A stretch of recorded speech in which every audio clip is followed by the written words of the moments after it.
Hi, everybody. Welcome to today's webinar here with HYCU and the product team. This is going to be a very interesting one. We're really going to focus in identifying and tackling a lot of the hidden costs and waste that happens when you're running data protection in an organization, especially at the enterprise level.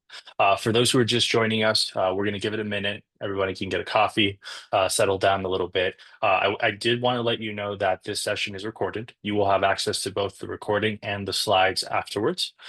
If you have any questions, just leverage the Q&A button here in the Zoom panel. We will be able to answer that during. We'll have somebody on staff. Each and every one of us will be able to answer your questions. If there is something that's very, very interesting for the entire audience, we'll also answer that live as well. If we get a massive amount of questions, we will make sure to email you after the webinar and answer any question that you have, even jump on a call and go through exactly what we've discussed today in much, much further detail. So for those folks who are just joining us, welcome to this webinar. We're really, really focused today on taking the view, not only if you're an IT administrator, but also a CIO, and really understand where are you spending your time? How can data protection potentially hold you back if you're not making the right choices? And what are some of the hidden areas in your both IT department and your entire organization that is potentially leading to waste, to disruption, and to a lot of time spent within your organization? I have the privilege today to be joined by Satya Sankaran. He's our head of cloud products here at HYCU, Shiva Raha, who's our director of product management, Chris Rogers, who's our senior product marketing manager, and myself as well here at the HYCU team. We're very thrilled for this conversation. We have a bunch of questions for you as well. We're going to submit a couple of polls because we want to understand what you care about, what you're focused on, and we'll guide the direction that way. So as far as the agenda, we're going to give you a quick intro for those maybe hearing about HYCU for the first time. Then we're going to go into three core areas, specifically understanding the financial implications, the FTE implications, the amount of time that's being spent across all three categories. And we're first going to touch on on-prem. What are the decisions that your organization is making now? And what are some of the things that you have to watch out for as you move to a new hypervisor? If you are also evaluating public cloud or fully running production in the cloud, we're going to dive in with Satya specifically on what are some of the pitfalls there from a cost management. And of course, we're going to talk about SaaS data protection and then take a holistic view at what does the data protection stack in an organization look like? And how can you save thousands and thousands of hours by making the right choices by going with a platform versus a series of point solutions? And if we have time, we're also going to do a live demo of HYCU our cloud. So please leverage the chat for any comments, the Q&A. This is for you to make sure you have a full understanding of the problem statement today. And of course, walk away with a plan of action. For those maybe thinking about HYCU or hearing about it for the first time, our mission is very simple. One is we are a data protection vendor, the fastest growing in the industry. But our mission is simple. It's to build a safer world through universal protection of data. And of course, there's always the Silicon Valley cliche of building a safer world. But in data protection, when you think about the state of cyber attacks, with how critical data is, what does that actually mean? Having a mission to be able to protect data no matter where it is at the heart of what we're focused on. And from an industry recognition perspective, I'm extremely proud that we have the number one NPS in data protection. We're, of course, recognized by Google, Gartner, GigaOm, and some of the largest enterprises in the world, along with government agencies, trust HYCU to protect their crown jewels. We have over 4,600 customers in over 78 countries. But let's get right into the matter at hand here. And, Chris and Shiva, we're going to talk through the hidden costs of hybrid cloud backup. Now, before we do this, I'm going to launch a quick poll because I want to get an understanding of where everyone sits. So I'm going to launch this quick poll. And I'm going to give it a little bit of time because I want to understand, first of all, a very basic question. How many data protection solutions are you actually using today? And you would be surprised by some of the customer engagements when you see whether it's shelfware or actively in use, how many SaaS applications or how many data protection vendors are in use today. So we've already got a decent amount of folks answering questions. I'm going to wait for a second. We've got two folks who've answered that they're using 8 plus. So I'm assuming very large enterprise to be able to manage 8 different backup vendors and point solutions as well. So I'm going to now end this poll. This is super helpful to understand. And it is entirely logical to not know sometimes, especially when you move outside of IT. So I'm going to end this poll and I'm going to launch the next one.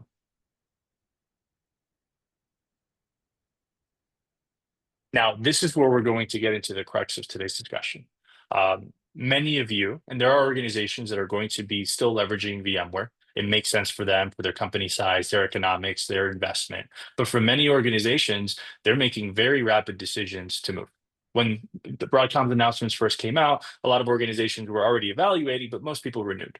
But now we're looking at people actively evaluating other hypervisors, whether that is Nutanix, whether it's alternate hypervisors. It's important to understand. And if we actually see the poll here, we see that there's a decent amount of folks either migrating to Nutanix or an alternate hypervisor, with folks who are already running production in the cloud as well. So this is super helpful. I'm going to leave that there for everyone. But now, Chris and Shiva, let's walk into a decision. And let's say that somebody on this call is moving away from VMware and evaluating Nutanix or Hyper-V or any other hypervisor. They have a data protection solution already with VMware. The logical assumption that a lot of people make is, well, I should be able to just use that data protection vendor in order to protect my new hypervisor. Chris, walk me through at a high level, what are the dangers of that? What are some of the inefficiencies? And then we'll actually get into the technical details. Yeah, thanks, Andy. I think it kind of really explained on the screen kind of really plainly, right? It's just not designed to work with other hypervisors as well as those tools were designed for VMware. So you end up having these big inefficiencies or things that don't work quite right, or potentially even cause issues to production environments, right? So your backups are then causing issues to production, which is then causing issues to end users or even your customers as well. Which then we go back to I'm going to say the dark ages. We go back like 5, 10, 20 years where backups can only be run at night, and we have to schedule them and make sure they finish before production hours start, right?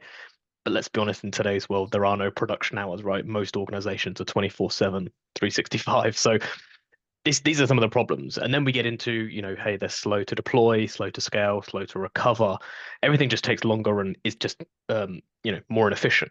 And then we get onto the how many FTEs does it take to then build those inefficiencies back into the team so we're not slower at doing backups, not slow doing recoveries. What does that mean? Typically more manpower.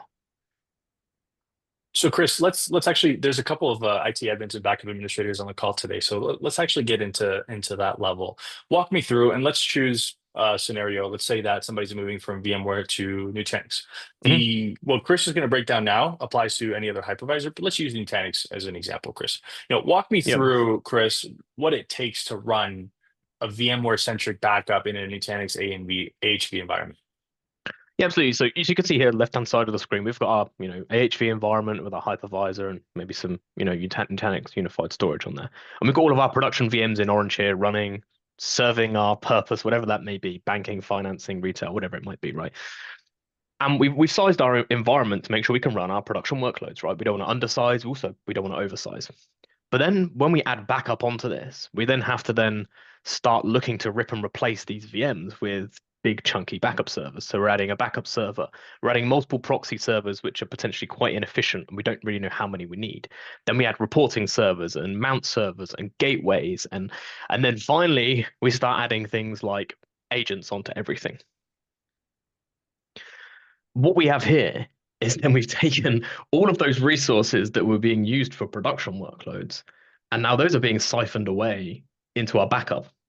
And then every single VM having an agent on it, we're going to have to upsize every single one of those VMs by 10, 15% because that agent needs to run on top of potentially an XDR agent, an antivirus agent, all these things. So suddenly those VMs are going to have to be 10, 20, 25% bigger. So now we're spending 25% more on production workloads than we were previously. And then on the right hand side, you can see some of the pitfalls here, Riley. It becomes highly complex to design, deploy, and manage.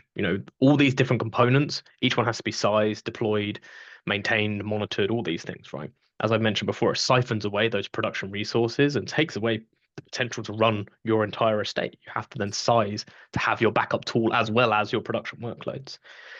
When you want to add, remove, change your environment, it becomes incredibly difficult to scale and size those. Do we need more proxies? Do we need bigger proxies? Do we need less proxies? Do we need more of these things? You can understand how all these different components start playing into a kind of a mix match game where you have to kind of figure out which bit is causing the problem to know whether you scale up, scale out, or add more or less. And then we have the issue of Now, go on, sorry, Andy, multiple UIs. apologies, Chris.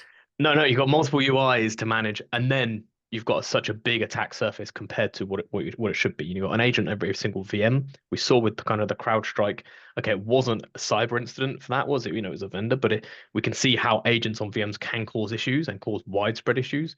So suddenly our attack surface is, vaster than it should be. That makes total sense, Chris. Now, if we take a step back, right, we talked through the use of production resources. We've talked through about the complexity. We've talked through about the manpower required to do this. We're not even addressing implementation. We're not addressing maintenance cycles. We're not addressing the full life cycle management of a Hmm. VM backup, especially, backups that are really innovated 15, 20 years ago. But Chris, Yep. now put yourself in the perspective of a CIO. What does that mean to me as a CIO? And what does that mean from a cost perspective, from an efficiency and productivity gains? Yeah, I mean it's kind of obvious, right? So high implementation costs, the projects last longer, you got more manpower needed to run those. You've got ongoing maintenance. So, most people talk about the 80/20 rule, 80% of your time is spent keeping the lights on, the 20%. If we start draining that away and we start getting to 85, 90% of keeping the lights on all the time because of your extra maintenance, you know, all our new projects of AI and machine learning and all these kind of things that we need to do to drive the organization forward aren't going to happen or are going to happen slower. So it's not just the cost of the backup and there, but it's also the cost of not doing those other projects moving forward as well. And then you've got the most expensive resource in most organizations, which is, us, people, humans, right? We're normally the most expensive things, um, expensive resources. So we have more admins, more people taking more time doing these things, more people doing, I'm going to say mundane tasks, but, looking at logs, looking at snapshot management, making sure things are working properly, all these kind of mundane tasks, and then start taking on an extra level, and everyone needs to take an extra look because it's just not working quite as it should do. It's a bit like when you've got like an inefficient engine or a wheel bearing or something on your car. It's running, it's going okay, you're probably going to get to your destination. It's just not running quite right. You can hear it, you can feel it, and you can feel it shudder through the whole car, and that's going to happen through your whole organization. No, that's a very pointed approach, Chris, and it makes total sense, especially, and keep in mind, we're going to go through your entire technology stack today. We're not just going to talk about VMware backups or moving away to somewhere else. This is just a subset of the costs associated with one of your data protection solutions. But Chris, I'm going to keep you on for a second here because Yeah, of course. one of the things that we want to draw now is the parallel, right? From a HYCU perspective, we protect over 90 workloads. We have expertise in different areas, but one of our core strengths is also our approach to protecting hybrid cloud environments, both VMs and file shares. Chris, you've always called this a zero architecture approach. Walk me through what that actually means and what's the delta between a VMware centric versus a truly purpose-built solution for Nutanix or Hyper-V or any other hypervisor as well. Yeah, absolutely. So, I like the zero architecture approach. Obviously, for the real techies on the call, they're going to call me out and say, "Hey, that's all marketing." But actually, it really is truly kind of zero architecture. We have a single solution that you deploy and you put in, right? So yes, it does need to connect, it does need networks, and it does need a little bit of thought, but you don't have to have all these different components and I'll go back to architecture, these load-bearing walls and windows and doors in particular places.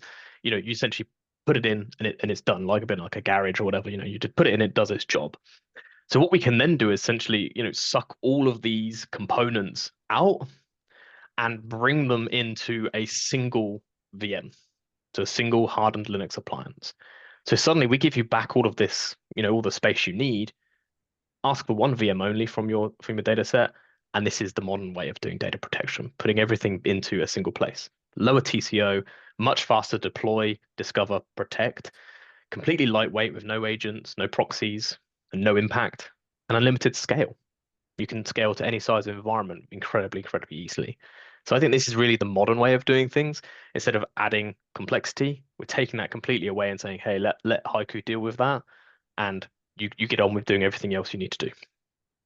Oh, thank you, Chris. And one of the things that a lot of organizations realize, and I've been in the data protection industry my entire professional career, many of you on the call have as well, is choosing a backup, especially when it was an on-prem environment, is a bit like a religion, right? The documentation, the way of approach, Yep, the gravitas around it can be very difficult, and a lot of the times you require insane amount of certifications just to simply understand how a snapshot works, right? agreed. But Shiva, one of the brains behind this on the hybrid cloud side. Shiva, walk me through, when we talk about zero learning curve at Haiku, walk me through about like simple is this? We understand the simplicity of the architecture, but if I were to choose a new backup vendor, specifically, I'm moving to a new hypervisor. I already have to spend time familiarizing myself with that new hypervisor, for example, Nutanix. What makes Haiku more easy, not simply from the architectural side, but in the day-to-day life?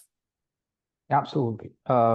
So when it comes to, you know, adapting or adopting to a new data protection solution, uh, you need to understand, you know, what are the core operating procedures that you have to be acquainted with in order to make sure that, you don't miss out on your core requirements or core functionalities of, doing whatever you have to do on your data protection side. And when it comes to Haiku's user interface, the one thing that I've always seen amongst our existing customers and our prospects is it is so easy and intuitive to use, because the very reason why that is the case is because we have our user interface basically designed behind, or designed based on the virtualization administrators. So any user or any person who's familiar with using VMware or Nutanix or Hyper-V or Azure Stack HCI, any of these hypervisors, they'll be instantly familiar with our user interface because that is pretty much how it's designed, right? And in addition to that, we follow a policy-based data protection engine where pretty much you set and for set once, set basically the rules on how your data needs to be protected once, and you just forget about it. And that level of simplicity ensures that users can basically get acquainted to our solution from day one with minimal amount of training. As a matter of fact, we do have a lot of enablement documents for our partners and for our customers, but that is more of a formality at the end of the day. The one common feedback for every customer that we have won, and for every existing customer, the very first feedback that they give about Haiku is how easy it is to use, how intuitive the user interface is. No, Shiva, that's good feedback. Now, question for you, when you think about how backup, DR, data retention has historically been done at the VMware level, you usually have a backup console, right? You have a separate orchestration console, you have a completely separate DR console, and so on, reporting, agents, analytics, servers, everything that you need in order to simply understand, like, is this VM protected? Can I recover it? Can I restore a file? Can Mhm. I fail it over to another location, right? We're talking about multiple screens, implementations, and documentations for the same workload. How is Haiku different? Because the answer is pretty simple. Most of these user interfaces that you just described is a wizard-driven interface, right? Let's say you want to do a backup of uh, a couple of VMs, right? You launch this wizard and the wizard would basically go through like a bunch of clicks. And we've done this exercise, and on an average, you would have to go through a minimum of 25 to 30 clicks to basically get a couple of VMs to start doing their backups. But with Haiku, you can actually get the job done with one or two clicks, right? And that is the beauty behind this.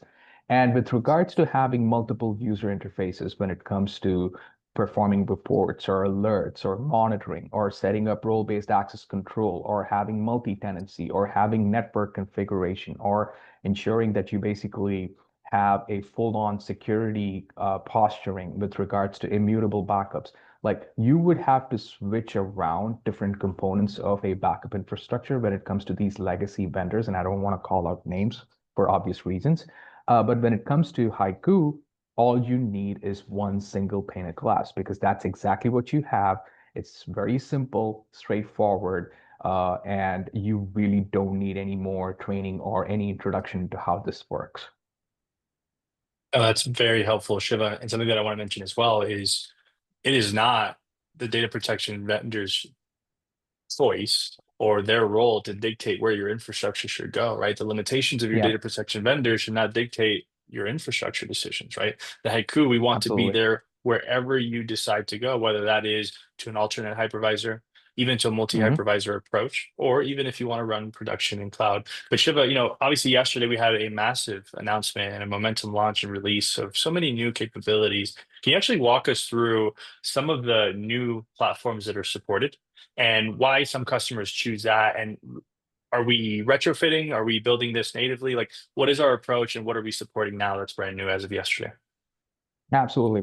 So thank you for bringing that up because this is something that I'm really excited about. So we just came up with a new release of our HYCU solution that has introduced support for Hyper-V, right?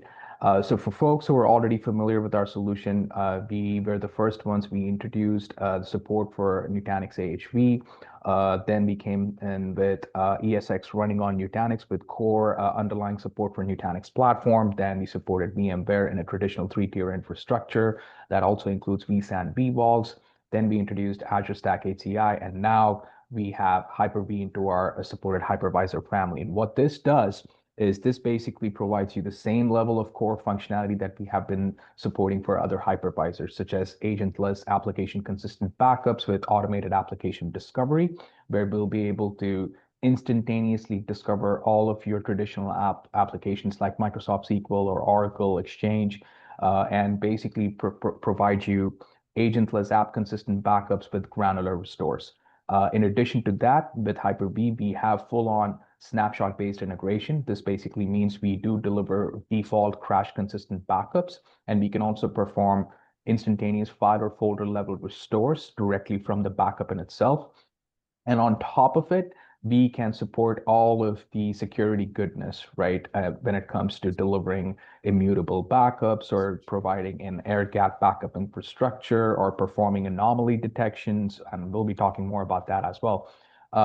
All of the goodness that you have in your existing hypervisor will now be introduced for Hyper-V. In addition to that, you should be seeing Dell PowerFlex on the screen. So I don't know. Uh, I don't know if this is, I don't know if most of you heard, we have, or Dell has basically announced official support for Nutanix running on PowerFlex platform, and Dell has officially qualified HYCU as the data protection solution to support Nutanix workloads running on PowerFlex because of our existing, heritage or history with supporting Nutanix. So that's a no-brainer. And in addition to that, we also have support for, or I wouldn't say support, but early access support for Zen Server, right? We will be soon announcing a GA in a couple of months, but we do have a couple of customers who are very interested in looking into Zen Server, and we have provided an early access build to support Zen Server workloads. Thank you so much, Shiva. And we have multiple resources, sessions, and white papers and demos for you on the hybrid cloud if that's where you want to focus. But in the polls, a lot of folks answered, they are evaluating public cloud. And let me launch one because I want to get an understanding of where everybody sits right now with public cloud. So let's launch this real quick. And really, we want to understand, is this non-negotiable for you? Maybe you're a federal organization and, public cloud is not of interest. Maybe you're planning, or maybe you are already adopting one cloud, or maybe you're already on multiple clouds. And, some of the data shows that if you are cloud friendly, you're more than likely using multiple clouds as well. So that's something to note because it's going to be very relevant to today's discussion. But we're gonna leave the poll open for a little bit. We see folks already answering, and it's pretty much, Satya, 50-50 between folks I'm thinking about it versus I'm actually already running production and I'm running in multiple workloads, right? So it's a bit of a mix here. And then we have some folks probably already evaluating it on the infrastructure. I'm going to give it a couple seconds because I am interested in where everyone is because we'll guide the conversation that way. But perfect. I'm going to end the poll now. Chris, Shiva, thank you so much for that breakdown. If you have questions for Chris and Shiva, please put it in the Q&A. They're going to spend their time addressing any questions that you have when it comes to hybrid cloud data protection. But Satya, and for those who are maybe joining us, Satya, runs product management for our cloud services as well. And Satya, half the audience is thinking about public cloud. The other half of the audience is already running production in cloud, if not already in multiple clouds. This is applicable to both folks because it's important to have an awareness of some of the pitfalls here. But run me through, and I know you call it the 6 silent killers, but run me through not just the usual, FinOps discussion that people have within cloud, but run it through the backup perspective. And what are those silent killers? Yeah, the first thing I'll say is the second half that you acknowledge people are already running multiple clouds will tell the first half that this is not a destination. This is a journey. right? The cloud has many components. You're going to be planning, you're going to be lifting and shifting, you're going to be transforming, and in some cases, people are going to repatriate the right workloads, back in a hybrid cloud setup as well, because that is a real thing, right? I call it the six silent killers because these things do happen, but it's not well acknowledged within a customer environment outside of the people that are actually dealing with this, day in and day out. Right? What we see with cloud adoption and then the change in data protection strategy that goes with your journey to cloud is one, I think you're just starting with console chaos, right? How many of us have heard of single pane of glass being the big driving factor around data protection for a while, right? But we kind of got there only for cloud to kind of create this chaos around how many consoles I need to manage. And then you have a lot of API and automation sprawl. You're a multi-cloud user and you're using 8 or 10 services in each of these clouds. There's really no solution in the market that can address all of these things, of course, unless you're considering HYCU, you have a lot of API and automation sprawl that the teams are dealing with just to be able to say, hey, I can protect this data and have that peace of mind in a world of cyber attacks every day, right? And even after you do all of this, you realize that some of the DBaaS and PaaS services just don't have the right level of support for databases and those services. So your crown jewels don't end up getting protected, right? And we rely on the fact that the cloud provider offers 4 nines of availability or 5 nines of availability, but availability is not backup. And when you actually are down and when you need that backup, not having that is not going to be a cloud vendor's problem. It's still your problem. And everybody knows about the highway robbery in terms of the exit tax that happens, right? Storing data in cloud is incredibly efficient. Trying to get that data out to create a risk management profile that says, hey, even if I had an extended outage in one cloud vendor, I've got this running in another cloud vendor. That is just not reality because of, again, that egress tax trap that, again, no one acknowledges, but there are ways to get outside of that trap. And the final couple of things that I want to highlight is the storage swell. Deduplication is considered table stake features, on-prem, right? And what you see in cloud is you may have a low cost to back up something upfront, but where you are ending up paying a lot of those bills are because that data is stored very inefficiently in the back end. So it just keeps getting bloated and bloated and bloated to a point where your FinOps angle is really trying to rein in that storage spend. And what do you do all this for? To have actually compromised recovery options. Granular recovery, problem. DR, problem. You got to do something else. Oh, if you do archival and try to read from that data, problem. It's going to cost you 10 times more to read backup from a cold line tier than it would be in nearline storage, right? All of these are the hidden silent costs because, again, maybe at the layer of a person dealing with this day in and day out, there is understanding, but in the rest of the organization, it's just not very well understood. Something that's well put. We've all gone through the exercise of, DIY is what I would call it when it comes to a single cloud vendor. That's not even accounting for the multi-cloud side. But, if you were to sit here, somebody who is on the IT side or a cloud architect or even an SRE, and they're responsible for this, what's some of the advice and what are some of the things that they have to explicitly watch out for as we look at this growing amount of hidden costs? Yeah, look, I think you call it DIY. I say it's kind of like settling for IKEA furniture, right? Yes, you're going to get something that's going to fill your need, but it's going to look very black box. You're going to have to do a lot of effort to put these things together, and you're spending a lot of time and energy in this when you could be doing things that actually drive your business forward, right? So what you're seeing is a heavy investment in automation. and automation sprawl, and not being able to catch up because every day there's a new API and there's a new service that is getting attempted. So you're doing a lot of heavy investments building a solution, and you're still not catching up to it. And what you will realize also is even if you do invest in creating that backup and restore, you still have automation gaps in terms of reporting and monitoring and compliance ensuring, ensuring compliance and moving it from one tier to another tier. There is just so much that needs to be done in the back end. You don't want to be one using 8 backup products, but even if you're not doing that and you're just kind of automating it, you don't want to be writing 8 backup products in the first place, right? And that is the hidden cost of doing data protection and DIY for backups in the cloud.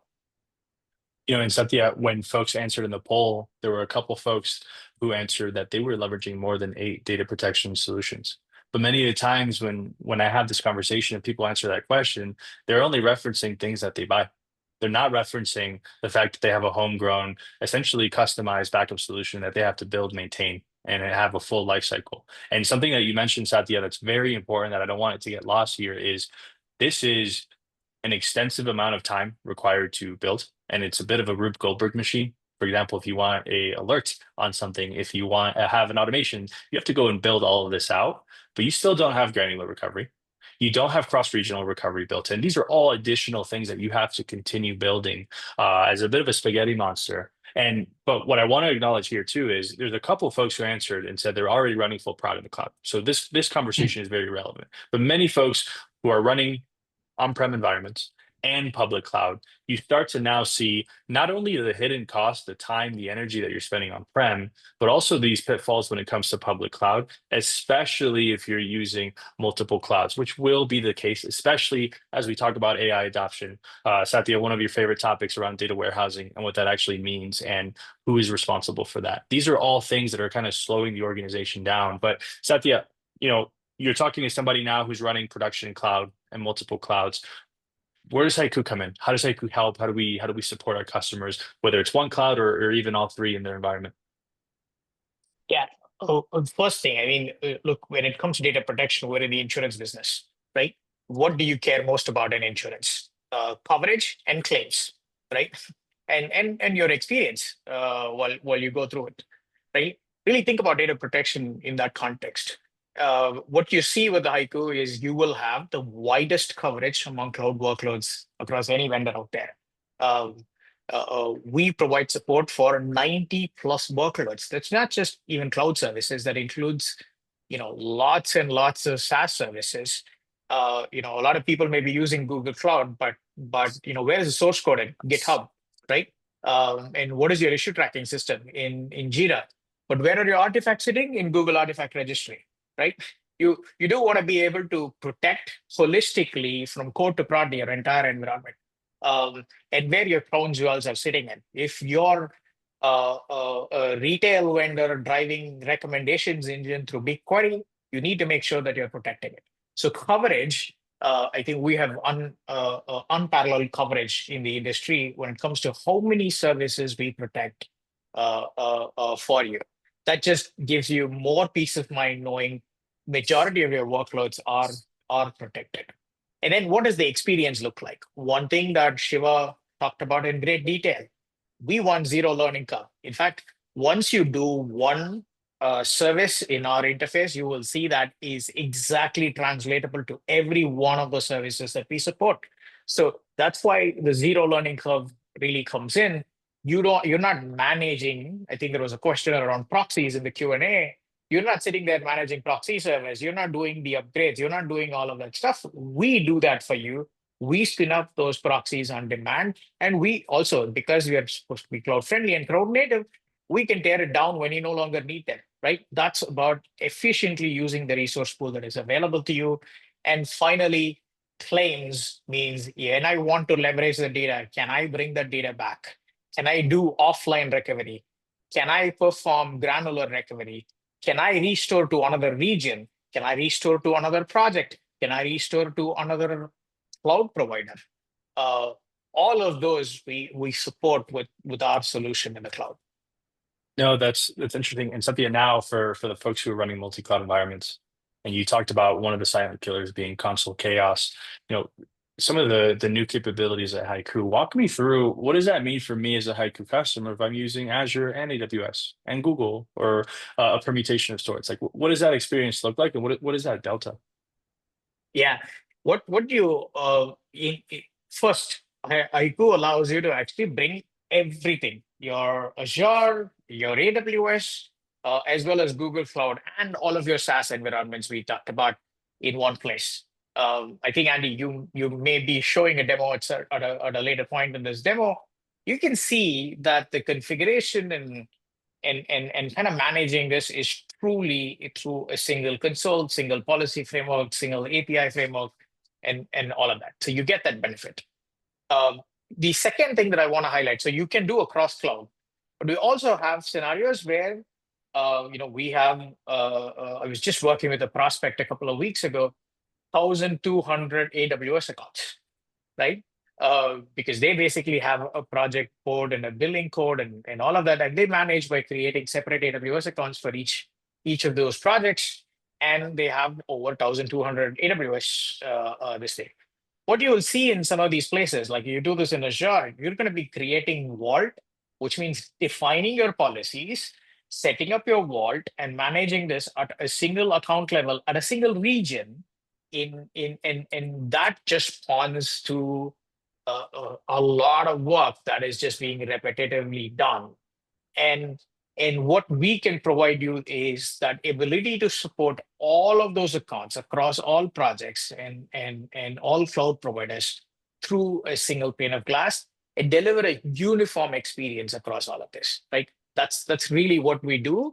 And unlike a lot of products that do support all three cloud providers, but they will see that the interface is different for Google Cloud and different for Azure. You may have a dedicated interface, one for Azure that is different from the one you use for AWS and so on. That's not how we are built. We're built so that all cloud providers can be supported through a single interface, single console, through protection sets that you can configure and manage. Satya, surprise question for you here. This is not something we've discussed, but during the last few years around, let's call it the changing economics within VMware and Broadcom, a lot of people realized the danger sometimes of having all of their eggs in one basket. But a lot of the times, whether they lift and shifted or fully modernized, they choose one flavor of public cloud. How do you build out resilience specifically when you have all your eggs in one basket, and how can Haiku help? Yeah. Look, as I say, you kind of start somewhere, right? But you don't end there. Um, and that's why I call cloud a journey for every customer and not quite a destination. Um, there is no such thing as just landing in cloud and okay, this is my thing, because you're going to be looking at how do I get better resilience. You're going to be creating multi-cloud architecture. You leverage Kubernetes, which is a lot of people are kind of moving to containerizing their applications and so on.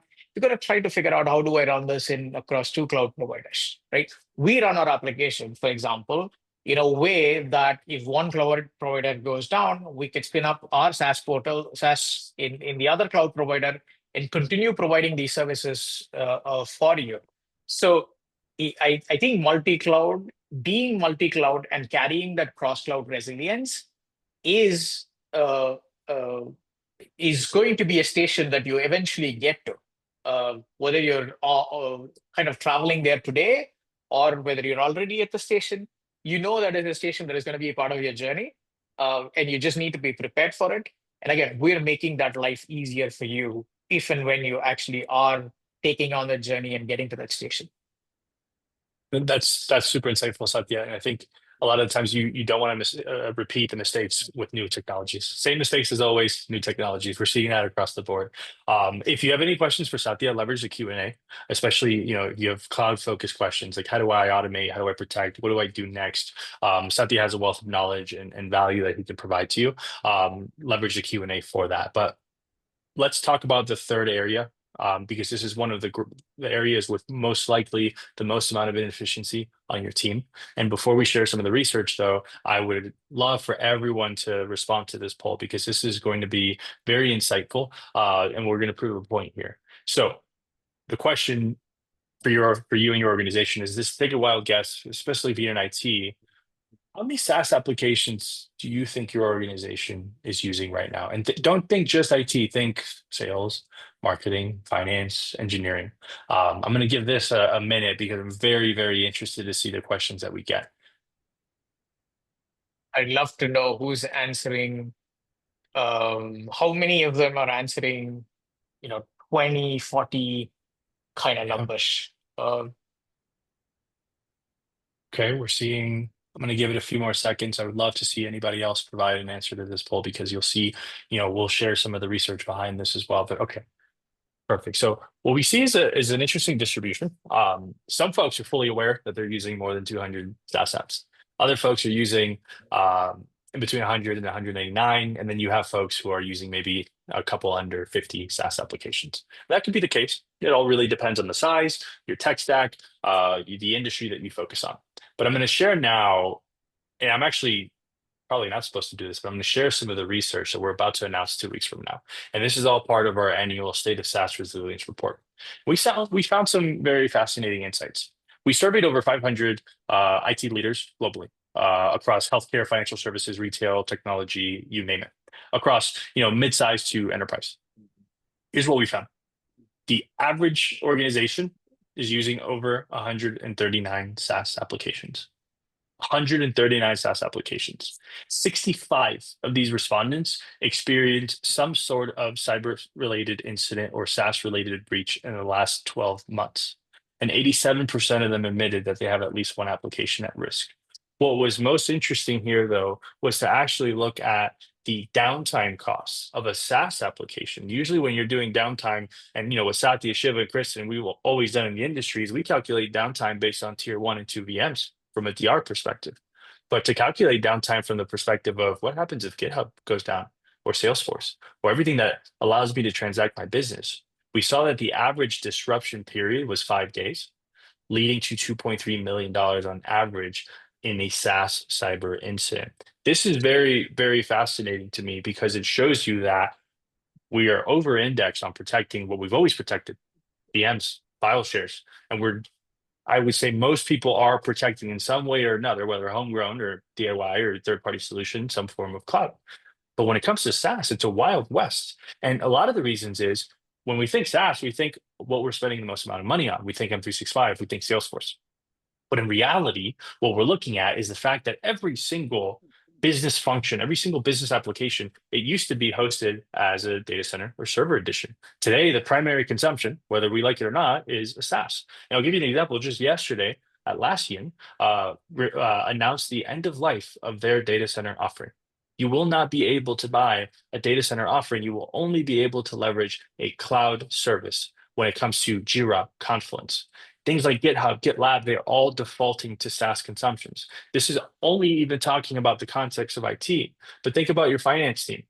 DocuSign hosts some of the most critical information in your organization. How is that being protected? So this is a very important exercise that everyone should go back to throughout today and actually think through what are the applications we're actually using.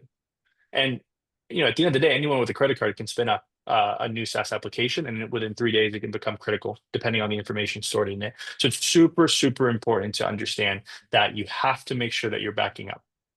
But here's the problem. This is where things get very cost prohibitive, very expensive, very difficult. Why? Because a lot of the times you start to talk about SaaS backup one at a time. What do? Well, you say, hey, we are on Exchange Online. We're using OneDrive. We're using SharePoint. We need to protect that. Let's go get an M365 backup. All of a sudden, you migrate something else. And you say, hey, we really need to think about a Salesforce backup. Hey, we really need to think about a Jira backup. And all of a sudden, you are paying massive premiums on a per application basis. But guess what? You probably have over 50 SaaS applications that should be protected, that are considered critical, that have PII, that are critical for your organization to function. Stacking these with different vendors is very, very expensive. But guess what? There's so many SaaS applications where there's not even a vendor out there. So you have still a very high cost per application to protect with a very high volume of applications that are completely in the wild, completely unprotected. Now, what HYCU is able to do here is this is something that we've devoted our lives to in the last few years, and it's the concept of SaaS data protection. And it's a concept that we're not saying, look, M365 is a great market. We're going to build a backup for that. We're going to build a line of business. No, it's everything needs to be protected, and we need to be able to scale to protect everything. So everything that Shiva has said, everything that Satya has says, in our uniform approach to be able to automate backups, to be able to restore the whole application or a single file object to configuration, to be able to access it in case that SaaS service goes down, and to be able to keep an offsite copy outside of it. These are all very, very critical actions where you can consolidate. So you get away from so many different point solutions into one. But there's something that we need to discuss here specific to cost that's relevant to everybody on this conversation. And it's the concept of managed storage. Because a lot of the times, the only option that you have when you find a third-party solution and you go and you think, okay, I want to protect Jira, I want to protect GitHub, I want to protect something, there are vendors out there. But guess what? You have to leverage their storage accounts. Their accounts, they have full control. Satya, I want you, walk me through like what is our relationship with storage at HYCU? Like what are the options that we give? But tackle it from the perspective of the premium that comes with the managed storage as well. Yeah, two things. I think one thing you see in the market is this expectation of the fully managed storage offering, right? And the premium that it creates. A lot of it is one because people are worried about that storage swell we talk about, right? Hey, cloud backups are not being truly efficient, and I don't want to be the one paying for that bloat that happens over time. Let the vendor deal with it, and hence I'll work with a fully managed solution. But what's really happening is that the bloat is being handled in the back end by a lot of these vendors. What you're effectively doing is agreeing to pay a 500% premium on what you would have paid if you were able to store that data with efficiencies under your own control, right? So two things that we see very, very often in fully managed offerings. One, you're paying a premium for that fear of bloat that happens.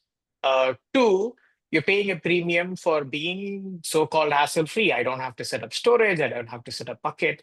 But really, in cloud storage, what is there to set up, right? You create a bucket, you point a solution, and you send backups to it. And that's the approach we take in HYCU.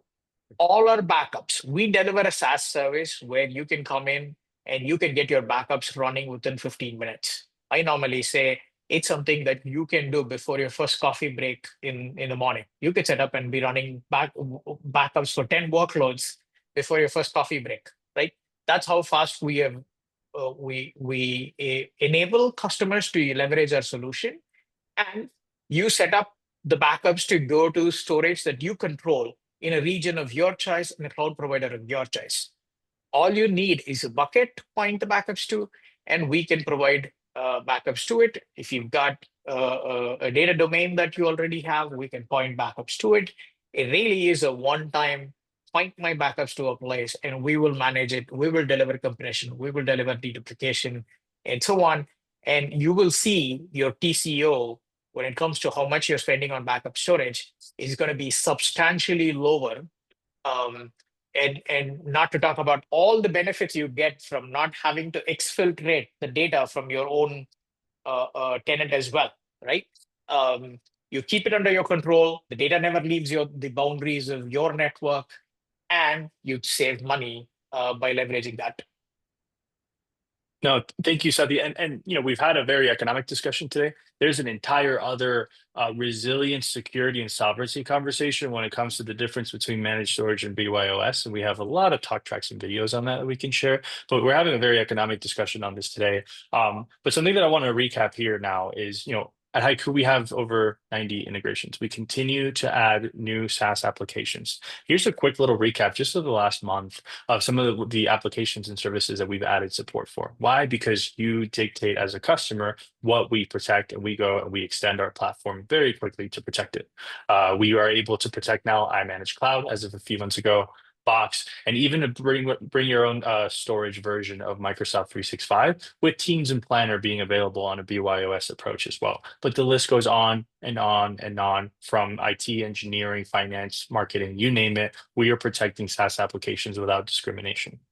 But what I want to kind of highlight here, though, is we've context switched a lot on today's call, right? And we've talked through hybrid and gone very specific into the management of proxy servers and what that means for your organization. We talked about cloud and we talked about SaaS. But when you take a step back for a second, especially whether you're on the administrative side or whether you are a CIO or head of IT, take a step back. And what I call this the data protection underbelly, which is, yes, you are paying a couple of vendors, and in some cases, you're paying 5, 6, 7 vendors for backup, but you're paying them to do and protect basis points of a fraction of what your organization requires protection. And for the rest of these applications, for everything else that you have to do, you're still having to build your own. You're still having to manage. You are spending a lot of administrative time just to keep the lights on. And it creates this underbelly in your organization. I like to almost reference it as a Rube Goldberg machine. Why? Because you don't have one vendor that you can call, one interface that you can go to then say, hey, I need to make sure that my Nutanix VMs, that my Jira service management instance, and then my GitHub repos are all protected. We just need to make sure that we're good today. You don't have that option. You have to go to different people, to different services. You have to go and look at different cron jobs. This is what it's becoming, and it turns into this Rube Goldberg machine, right? Because you have disparate vendors. You have different support. You have different documentations. Your POCs are different. The lifecycle management is completely different and unpredictable. You don't really have visibility in one place. You have to go to different departments, to different people. And guess what? At the app level, especially in cloud and SaaS, you have single points of failure where there might only be one person who knows how to execute a recovery in a certain cloud environment.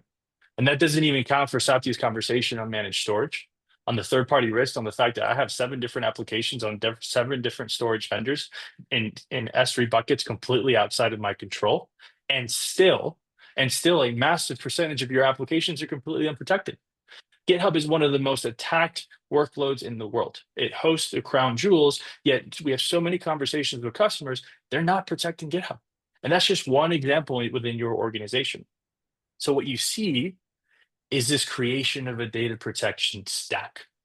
It is the fact that I have all these different workloads. This, by the way, is just a subset of the total applications that you have in your organization, and all of the different point solutions, scripts, exports. You have people saving stuff to a hard drive in your SaaS applications. It becomes unmanageable, it becomes expensive, and it becomes dangerous. So what I want to really focus on now very simply is what HYCU can do.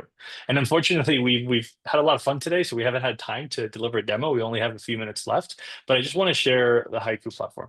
And what this means is it doesn't matter if you are choosing to protect one workload or every single workload in your organization. You're going to have total visibility of where that workload is. Is it protected? Can I recover it? Do I have the freedom to access data even in a supply chain incident? Can I move this data outside because this infrastructure is not working for me anymore? And you have full coverage, 10x more than the competition when it comes to cloud and SaaS. And I like to finish these conversations with the HYCU data protection table of elements.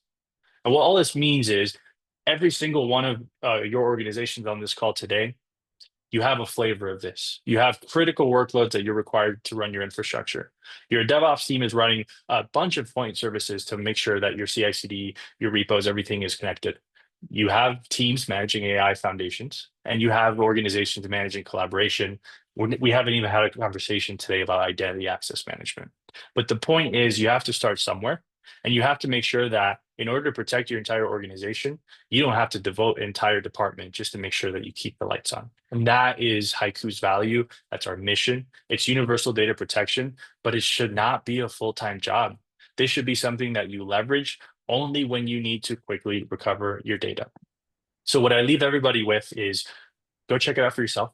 we've developed a series of tours. We can actually see how HYCU works for different workloads. Go check it out, see how it works. In a few clicks, you'll have really good understanding of how HYCU is able to help you discover your workloads, protect them, and recover them at any time. So with that, I saw a couple of questions. This is recorded. You have access to this. You're going to have access to this deck. Any questions that you have, whether technical or on the business side, reach out to us and we'll make sure to answer very, very quickly. But I wanted to thank you for your time, your attention today. Thank you, Satya, Chris, and Shiva. We're going to continue having these conversations because there's so much to dive into, but we hope everyone has a great day.